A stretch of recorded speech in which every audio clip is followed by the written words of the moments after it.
from the makers of the two people who brought you classic boss monsters versus current boss monsters, we give you another collaborative thoughts video. Meta decks versus original / fun decks, or something along those lines. Hello everybody, it's Emma Blow 10, joined by Daffodician 84. What's up? And as you can tell from that really good introduction, we're going to be doing another collaborative thoughts video. This video will be featured on both of our channels since it's something we wanted to do for a little while, but due to work and time constraints we haven't had a chance to. We hope you guys enjoy. This is just expressing our own thoughts and opinions. We mean no offence to anybody, and if you don't like it, as I said, why the hell are you watching the video? So bugger off if you are not interested. Anyway, there you go, that's some Scottish rage coming out. So anyway, fun, as everybody knows in the world of Yu-Gi-Oh, fun versus meta is a big thing. There are lots of people who play competitively, there's lots of people who play for fun, and there's people who play in the middle. Like I keep saying, myself and Daffodician 84 included. We have fun, original deck ideas, but we can still play competitively and keep up with the meta. And yet there are some people out there who say you should come down on one side of the coin or the other. So, excuse me there, sorry. You know what, it really doesn't help that I'm feeling very, very cold because my daft mother decided to leave the back door completely open, so I'm shivering over here. So please excuse me if there's any like lapses in speech or whatever. Anyway, as I was saying, I'll pass it over to Daffodician 84 to start off because I know he's got a lot to say. Yeah, a few things were covered in my video about why I don't play meta decks, but there were a few things I did forget to mention, which kind of inspired me to come up with the idea for this collaborative thoughts video.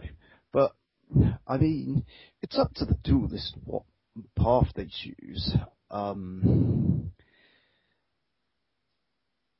But like I keep saying, there are some meta players out there who, how can I put this politely? Try to be polite, please. I don't like having sweary words on my channel if it can be helped. Remember, try and cover it up.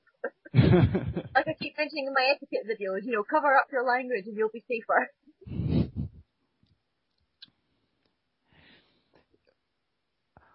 I suppose to put this politely, there are some meta players who are complete tools and criticize people for running decks that are not meta. But obviously we never listen to those guys. At least I've never listened to those guys.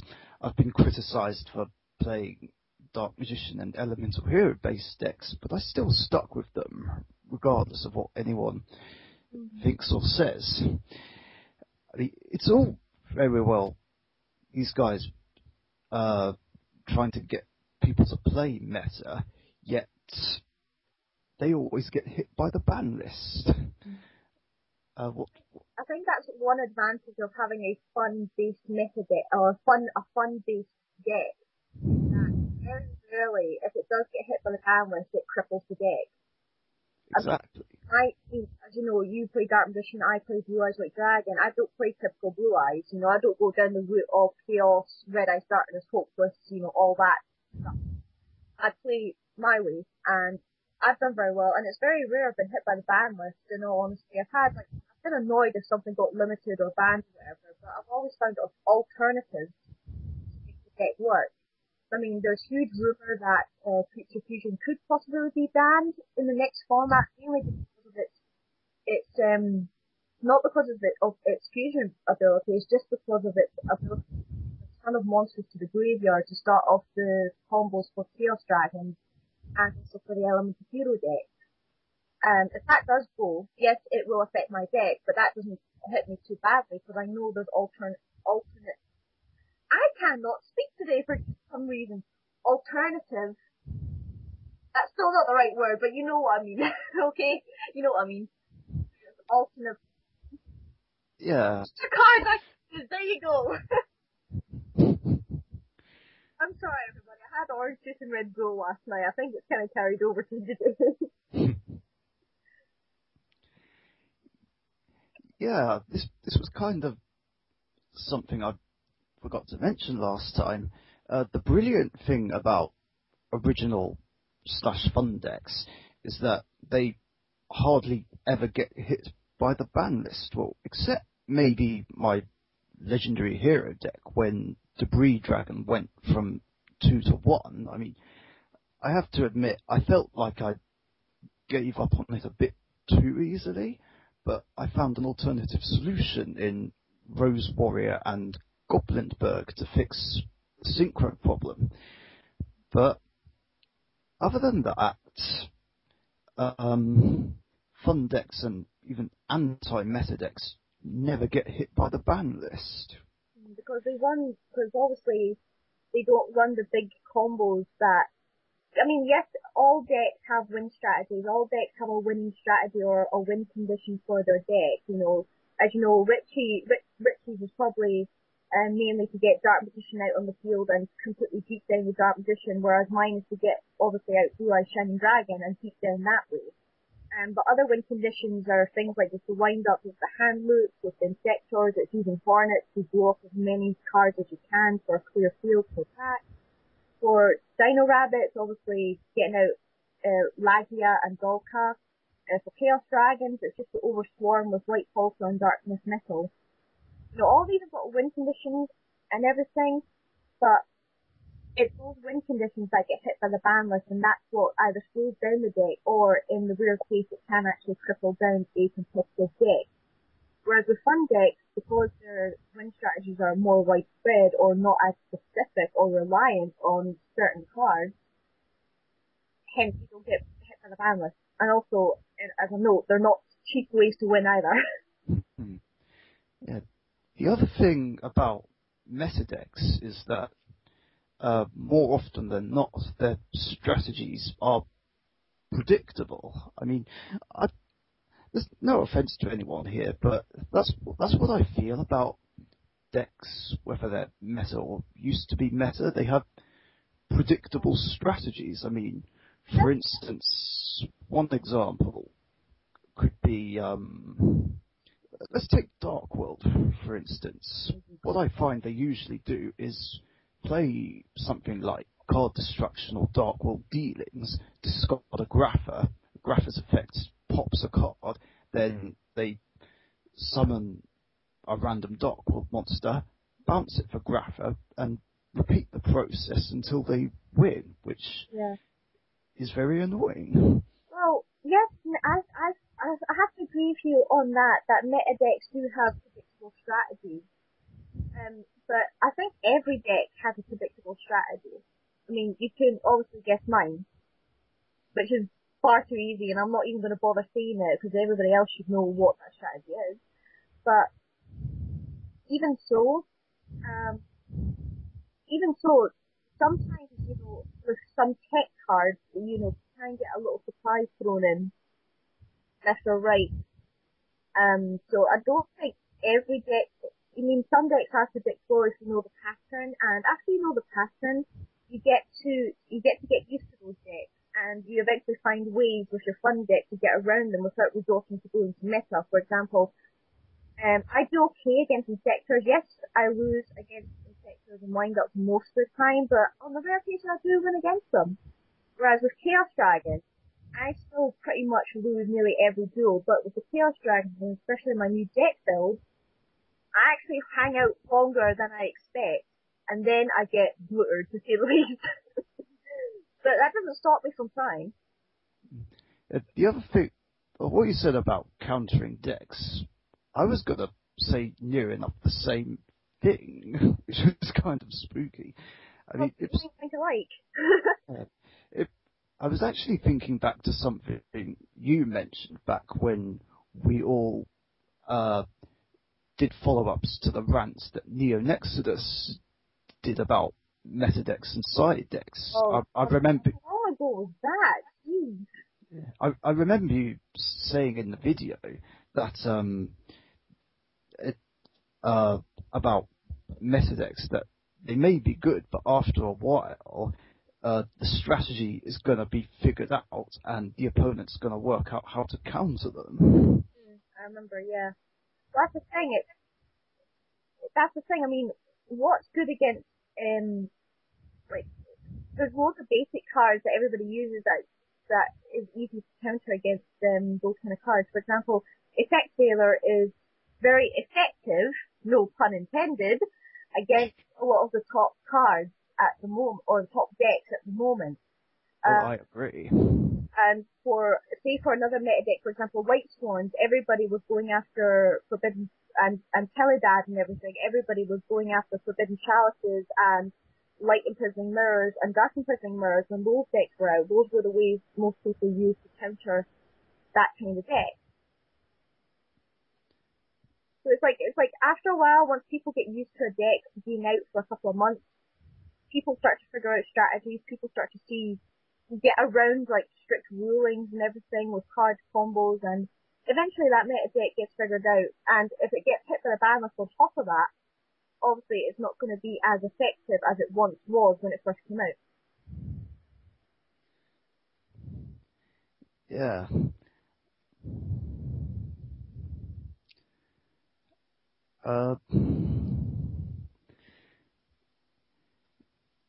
And the other thing is, I've lost my trail of thought as well.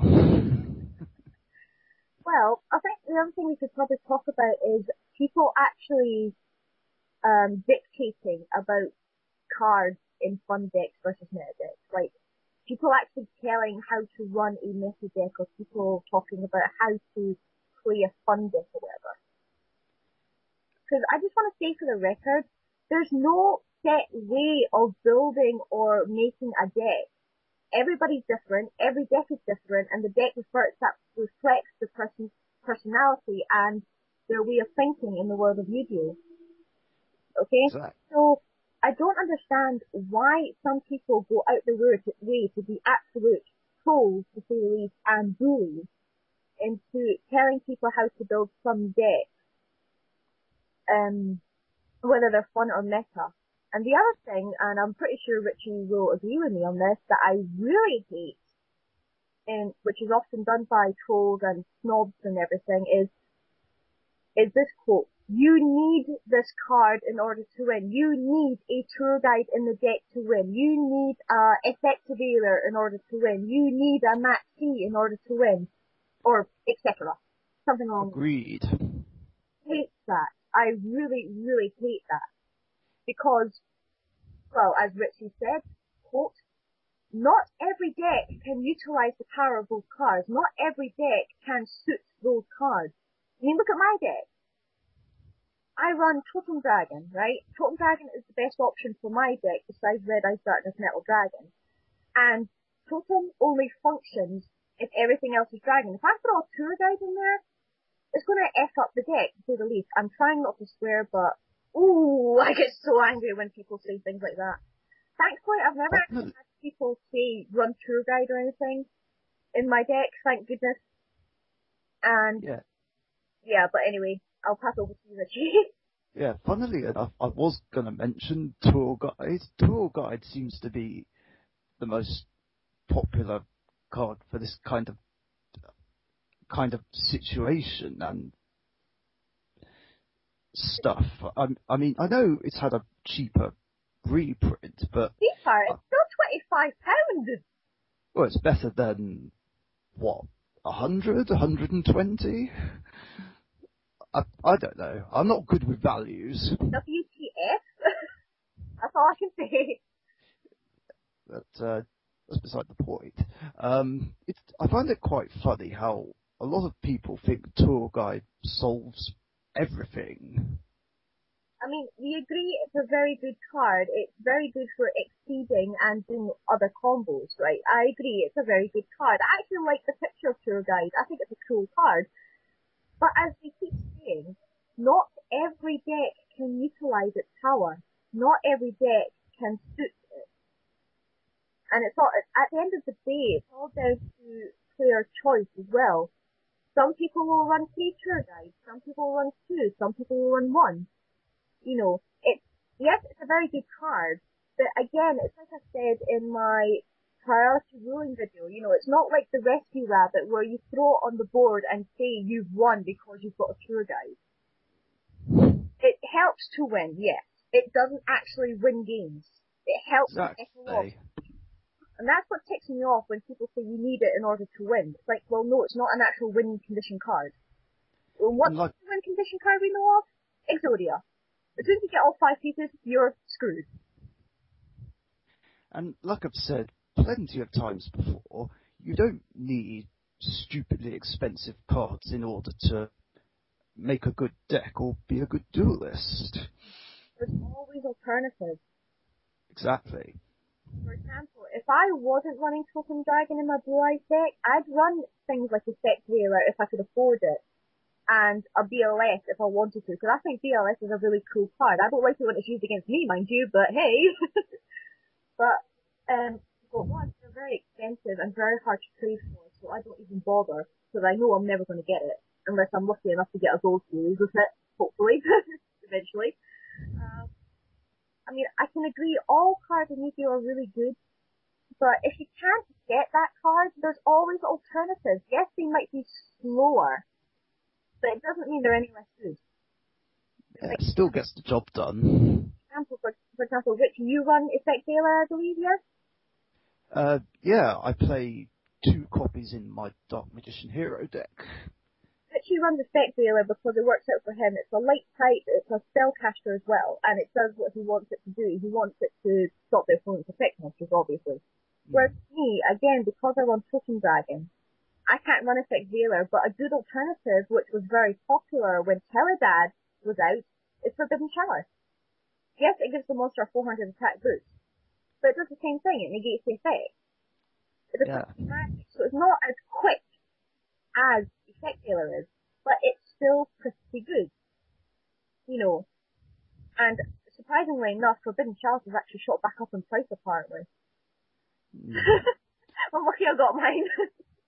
Yep. The other thing about Effect Veiler is that, to an extent, it can actually be better than Fiendish Chain, purely because of Storm and Mystical Space Typhoons.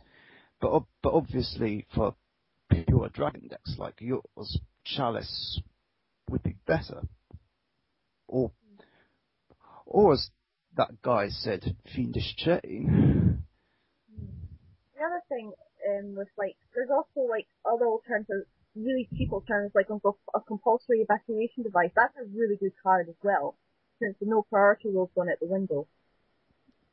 So a lot of cards that are used in competitive play and fun play, regardless if they're slow or not, they're all very good in their own way. It just depends on the duelist and what their preference is, really. So be polite about it. Whining and bitching about somebody else's deck that isn't running the same way as yours or isn't following the same routes that you're used to, you know, I think that's wrong. I mean, I'm just being honest here because that's the kind of person I am. But ranting and bitching, to say the least, about somebody else's deck that isn't yours, you know, it's silly because because I just said the 3 words there, it's not your deck. If you want to run that deck your way, then you build the deck your way, but don't dictate to somebody else who's quite comfortable and happy with building their deck their own way.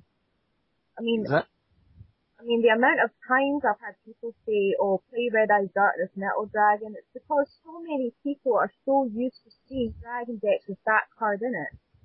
I mean, I keep saying it's a cool card, but I honestly believe it doesn't work for my deck.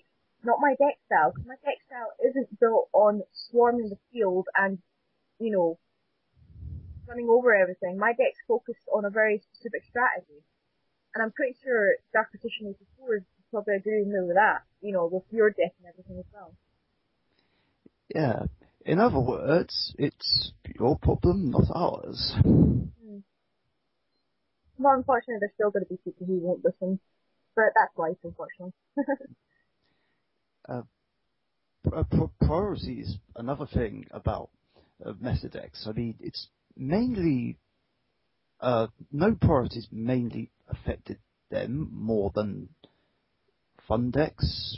At least that's what I feel anyway. I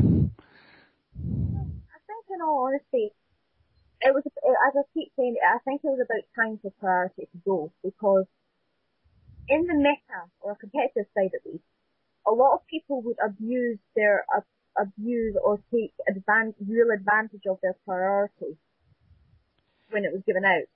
So they could get their effects out to still gain advantage. Whereas with fun decks, because fun decks don't really rely on really heavily effect-based things like that, they never got a chance to stand up against these kind of decks.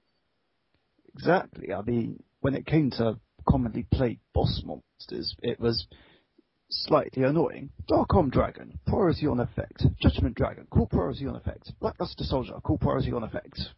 Yeah, and it was freaking annoying when the other thing I really hated was the priority on Brionac. Ah, yes, Briannac.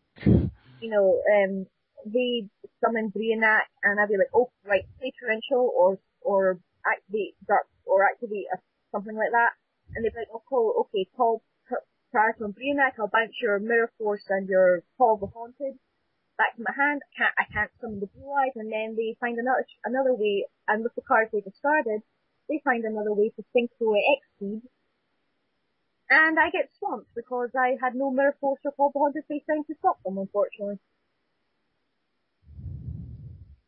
Highly annoying to say the least, but thankfully that no longer happens. Yay. Yeah. I think we've talked quite a bit about the meta side. I'd like to talk a bit about the fun side. Ah, yes. You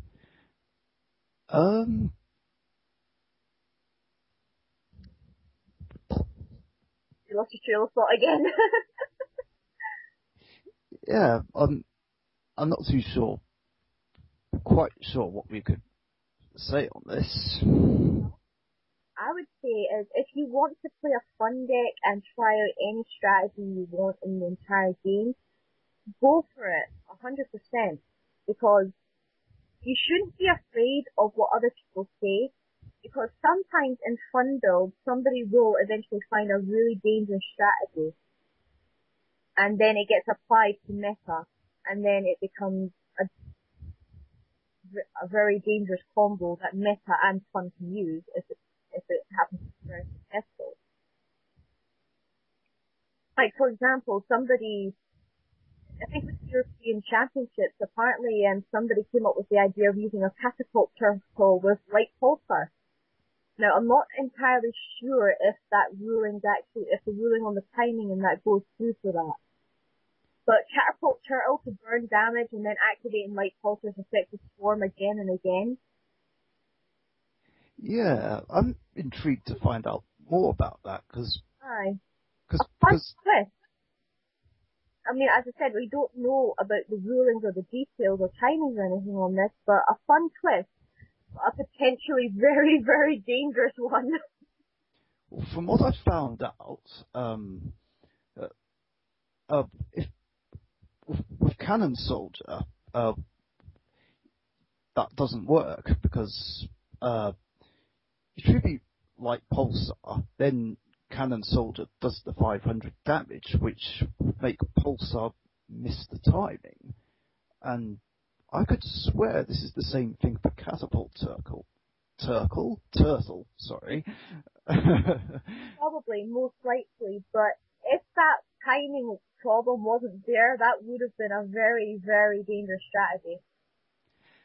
Yeah. Another crazy story I heard, I think Darkness Cell 1989 mentioned this, was that this Dino Rabbit player sacrificed Largia with no materials, along with something else, for a Dark Magician. Wow! Yeah. Wow. I want to find out more about this story.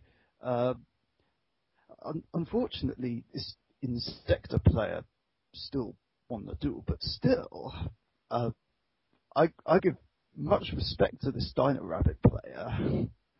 Wow. I have to admit, that sounds pretty cool.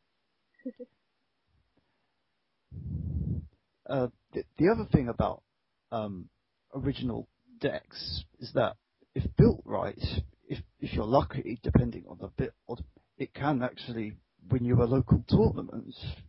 Yeah, 'cause you've done that. Yeah, I mean, I've won, like, in total, I've won 6 local tournaments, 1 with machines, 3 with my Dark Magician deck, both in Spellcaster form and Prismagician form, and 1 with my Warrior deck, and last year, 1 with my Legendary Hero deck. I mean, I have to admit, I've never won a tournament with my deck, but I have made it into top 8. And I'm pretty proud of that. I mean, it would be a dream come true if I could win a tournament with Blue Eyes Dragons. I really would love to have that happen. You know, it's just a natural thing to actually show, even if it's only one time, that the deck can do very well. But I got into top 8 once, and I'm pretty proud of that. I would love to do it again. But it all depends, really. It's just to show, you know, with fun decks, well, there's fun decks that play just for fun. You know, they have all these amazing little strategies that pull together. But when a fun deck starts to play in the middle, like competitively, but still plays for fun, it can do very well. You should never underestimate it, because I remember going up against the Infernity player, and if he's listening to this video, he probably knows who he is. He said I was going to completely trash you, right, as a joke.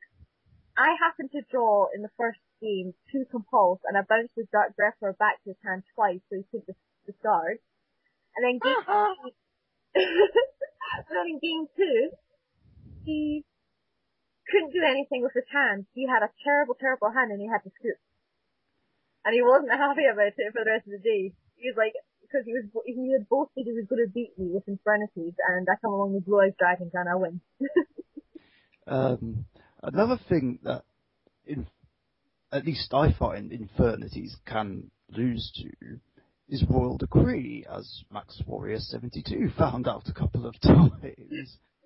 And I don't think he's ever forgiven me for it, but I only did it to try and stop Infernity Courier. Well, you could have played Trap Sun. Could have done. But, yeah, that is a good point about fun decks. They're not to be underestimated. It can surprise you. But I mean, even though some fun decks can do very well now, there will be players who will say, when you get beaten by a deck that's not the norm, to say the least. They will say things like, oh, I just had a really bad hand, or I just decided to let you win and all that. And it's like, well, okay, you can go ahead and believe that. Maybe it did happen. Maybe they did have a really bad hand. But at the end of the day, this game is about skill and not luck. It's about skill, using your head, and hopefully with a little bit of luck, to do your best. But it's, as I keep saying, it's not one of those games where if you throw out a card or a couple of cards and say you win the game with a combo, it's like, no. Only when the life points go down to 0, that's when it's game over. Not when you've got your card on the field. Couldn't have put that better myself. Thank you. Anything else? I'm trying to think of anything else that could be. I think we've pretty much covered everything. That's cool then. Well, I think to end the video off, I'm just going to say one more little thing is, if you're playing fun or meta or both, you know, stick with what you've got, stick with what you're comfortable with, okay? And if you decide to play on one side of the coin or the other or in the middle, you go ahead and go for it 100%. Okay? And don't let anybody else tell you how to build your deck or how to play the game or anything. You know, it's your style at the end of the day, it's your deck at the end of the day.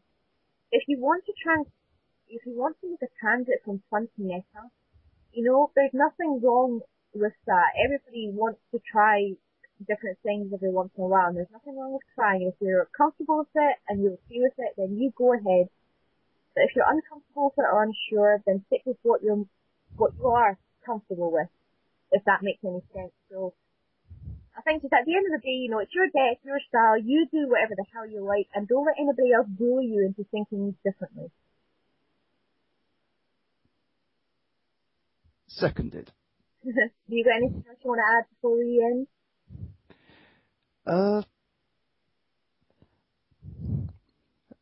I can't really think of anything, but if they don't respect, if people don't respect whichever deck you're playing, that's their problem, not yours. Amen to that. Amen. Well, everybody, I think that's everything. I hope you enjoyed this collaborative thoughts video. As I said, this video will be up on both of our channels, so we do hope you enjoy. And from me, Emma Bloy 10 and Dark Edition 84. See you all later. See ya!